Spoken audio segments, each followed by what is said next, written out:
El hombre de los dulces, la historia de Dean Corll.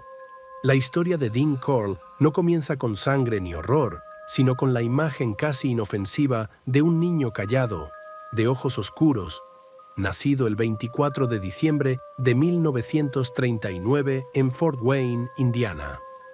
Era el mayor de dos hijos, hijo de Mary Robinson y Arnold Corll, y desde pequeño supo lo que era vivir entre rupturas y reconciliaciones.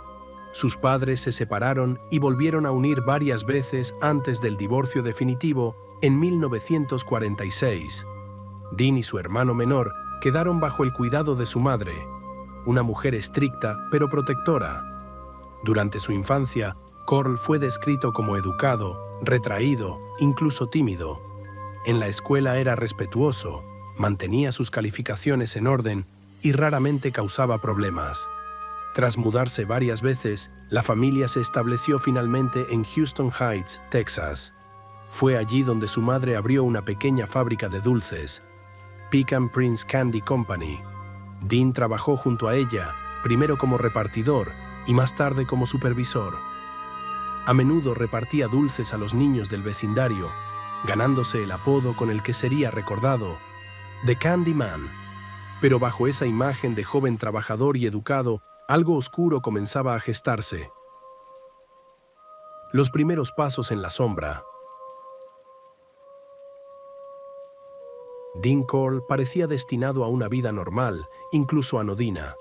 Sin embargo, al finalizar la década de los 60, tras el cierre definitivo de la fábrica de dulces, Corll empezó a cambiar. Se había mudado a su propio apartamento y poco a poco comenzó a frecuentar jóvenes del vecindario, especialmente muchachos vulnerables, pobres o con problemas familiares. Fue entonces cuando conoció a David Owen Brooks, un adolescente al que sedujo con dinero, regalos y, por supuesto, dulces. Brooks se convirtió en su cómplice. Tiempo después se uniría un tercer joven, Elmer Wayne Henley, cuya historia daría un giro aún más perturbador a la trama. No se sabe con certeza cuál fue la primera víctima de Dean Corll, pero el horror se desató en 1970.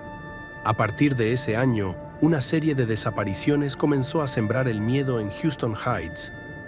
Chicos jóvenes, entre 13 y 20 años, desaparecían sin dejar rastro. Nadie podía imaginar que detrás de esas ausencias estaba el aparentemente amable Candyman. El cuarto de la tortura.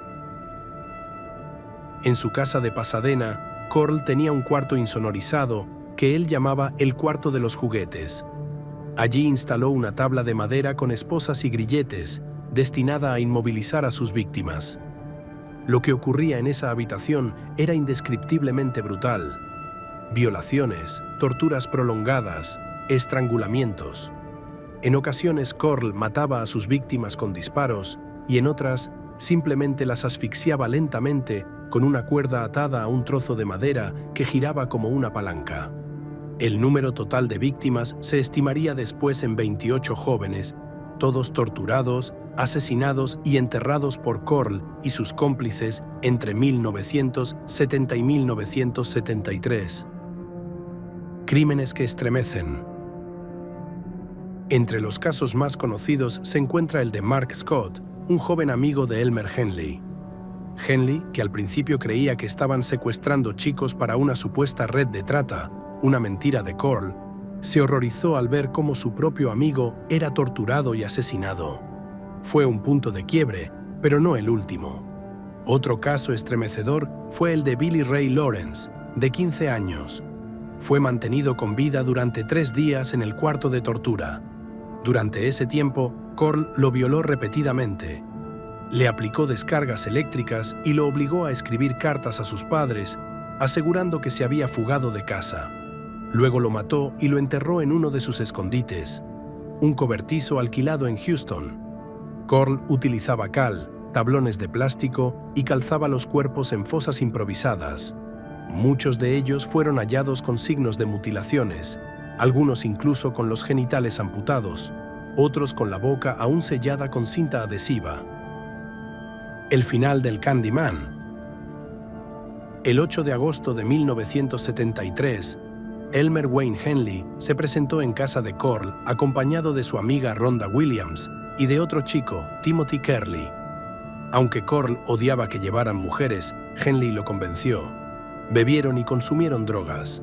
Por la noche, Henley se quedó dormido. Al despertar, encontró una escena que cambiaría su vida para siempre. Corll los había atado a todos. Planeaba matar a Rhonda y a Timothy mientras obligaba a Henley a mirar. Pero Henley, aterrorizado y sintiéndose traicionado, lo enfrentó. Le prometió que lo ayudaría si dejaba vivir a Rhonda. Corll accedió y desató a Henley. En ese momento, Henley tomó un revólver calibre .22 que Corll tenía guardado, le apuntó y le disparó. Corll recibió 6 disparos. Cayó muerto en el suelo de su sala.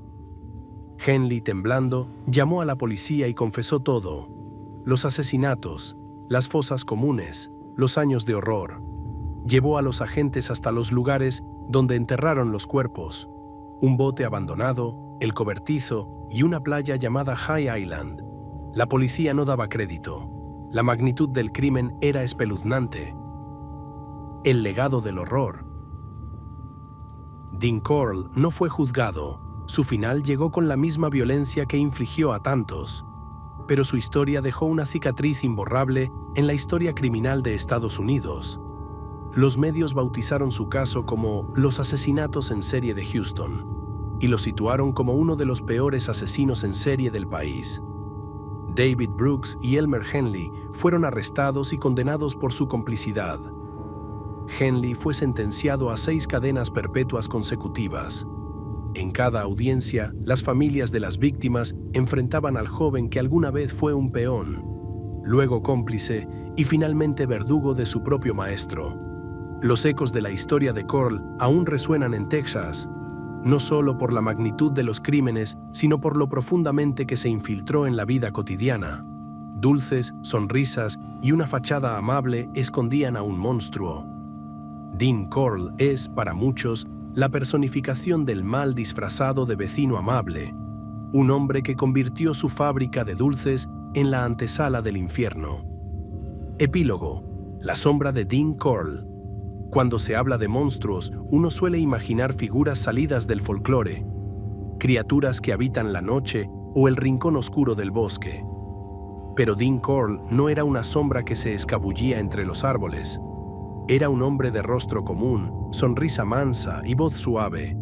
Caminaba por las mismas calles que sus víctimas, respiraba el mismo aire que sus madres, y muchas veces era quien les ofrecía trabajo, golosinas o una salida de escape de la pobreza.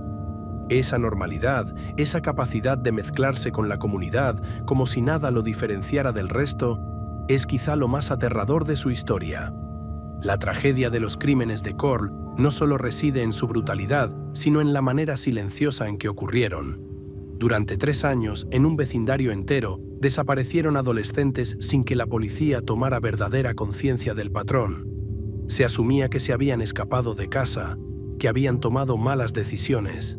Nadie imaginaba que estaban siendo atraídos como moscas hacia una trampa tejida con dulces, carisma y manipulación. Houston Heights, el barrio donde Corll vivía y operaba, era una comunidad obrera, en su mayoría de clase baja. Muchas familias eran disfuncionales o estaban fragmentadas por la pobreza y el abandono. En ese entorno, los jóvenes eran vulnerables, no solo por su edad, sino porque les faltaban figuras protectoras, adultos confiables que pudieran notar las señales, hacer las preguntas necesarias o incluso ser escuchados cuando comenzaban a sospechar. El sistema falló. La policía no conectó los puntos. Los padres fueron ignorados cuando reportaban a sus hijos desaparecidos, y la prensa prestó atención demasiado tarde. Mientras tanto, Corll seguía recolectando víctimas como si se tratara de objetos descartables. La impunidad con la que actuó solo fue posible gracias a ese entorno negligente. Pero aún más escalofriante es el papel de los cómplices, sobre todo Elmer Wayne Henley, un chico que, al principio, fue víctima de las manipulaciones de Corll, y luego se convirtió en su reclutador, su asistente y en más de una ocasión en verdugo. Henley no solo traía víctimas, también ayudaba a sujetarlas, a amordazarlas e incluso a enterrarlas. La relación entre él y Corll era una mezcla perversa de poder, dependencia, admiración y miedo. Un ejemplo trágico de cómo un joven sin una brújula moral clara puede ser absorbido por la voluntad de un depredador. Al disparar contra Corll aquella noche, Henley no se convirtió en héroe, como algunos intentaron retratarlo. Fue simplemente el eslabón que rompió la cadena del horror. Tal vez lo hizo por miedo, tal vez por culpa, tal vez porque en algún rincón de su conciencia sabía que si no lo detenía, él mismo acabaría siendo la próxima víctima. Pero sus acciones previas no pueden ser borradas. Fue durante mucho tiempo un instrumento del mal, y sus condenas perpetuas son testimonio de ello. En los años que siguieron al descubrimiento de los cuerpos, la ciudad de Houston vivió una larga resaca emocional. Las excavaciones se prolongaron durante semanas. Día tras día, emergían restos óseos, pedazos de ropa infantil, dentaduras postizas que no pertenecían a ancianos, sino a adolescentes que jamás volvieron del colegio. Las familias se arremolinaban alrededor de los sitios de entierro, esperando una confirmación, un nombre, cualquier cosa que les devolviera algo de certeza. Lo que obtuvieron, en muchos casos, fue la dolorosa confirmación de que sus hijos estaban muertos y habían sufrido de formas impensables. Algunos cuerpos jamás fueron identificados. Ni las pruebas dentales ni los registros de ADN pudieron darles un nombre. Esas tumbas sin nombre son hoy el símbolo más triste del caso. Jóvenes olvidados por la sociedad en vida y por la historia en la muerte. Con el paso de los años, el caso Corll se volvió materia de estudio en criminología, sociología y psicología. Su perfil encajaba con el de un asesino organizado, meticuloso, que no mataba por impulso, sino por deseo planificado. Su capacidad de manipular, de crear vínculos con chicos vulnerables, de construir escenarios de tortura sin levantar sospechas, lo convirtió en un caso de estudio.